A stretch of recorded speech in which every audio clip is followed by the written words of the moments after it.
Do you have any sense of that yet?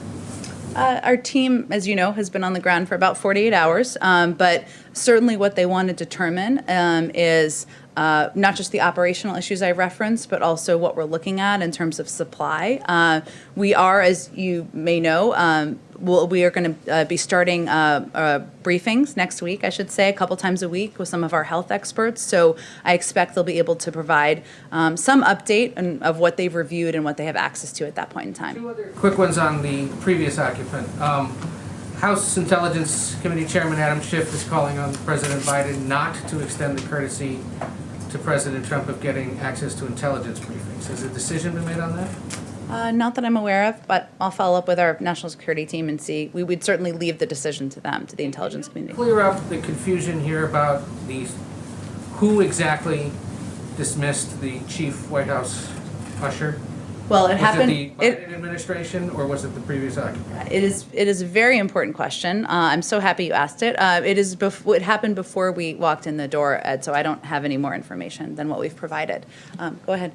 Not to belabor this point, but you've said that Congress can walk and chew gum at the same time, which is true. But there are also so many hours in the day. Has the president expressed any concern that a Senate trial will slow down additional confirmations or movement on a COVID relief bill?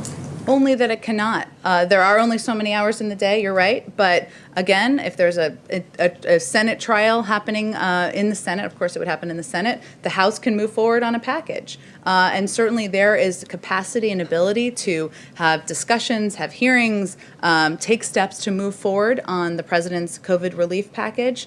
And we don't think it can be delayed or it can wait. So they're going to have to find a path forward. He's confident they can do that.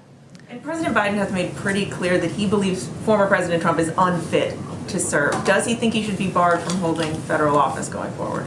Well, we'll leave it to Congress. He ran against him because he thought he was unfit to serve, and he's no longer here because President Biden beat him. But we'll leave the steps, the accountability steps to Congress to determine. Just two quick COVID questions. Any update as to whether the president may sit down with congressional leaders to discuss and try and hammer out this package? Sure. Well, I will say, without giving you specifics necessarily, but which I know you're looking for, so I shouldn't have just walked myself into that rabbit hole. But right. But the president has already done a number of calls with Democrats and Republicans. That will continue. He's very eager to be closely involved, roll up his sleeves and be making calls himself. I don't soon, but I don't have an update on any meeting. I will, though, just add, just for context, I know the reporting, thanks to your reporting, I suppose, about the meeting this weekend kind of got out there, and obviously Brian confirmed it. There are a lot of meetings happening at one time with a lot of different officials, so I wouldn't see that as like this is the negotiating tool. That is one of many engagements and one of many discussions that the president, the vice president, senior members of the White House team are having and are ongoing. And as outlined right now, is he confident that you have enough Democrats on board with this plan to pass this? Well, he announced the plan about a week ago, right?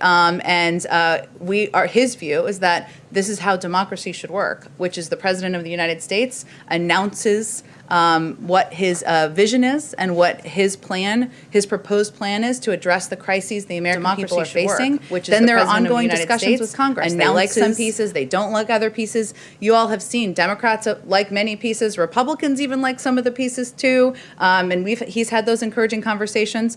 But the final package may not look exactly like the package that he proposed. That's okay. That's how the legislative process should work. Go ahead, Justin.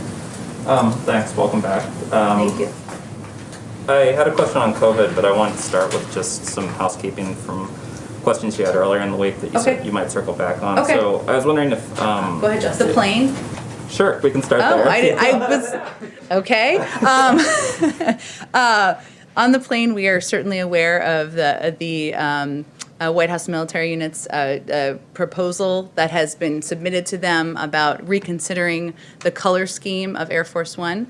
I can confirm for you here, thanks. the president has not spent a moment thinking about the color scheme of Air Force One or anything in the House or any article of anything. And no one is going to submit a decision memo to him on that particular topic.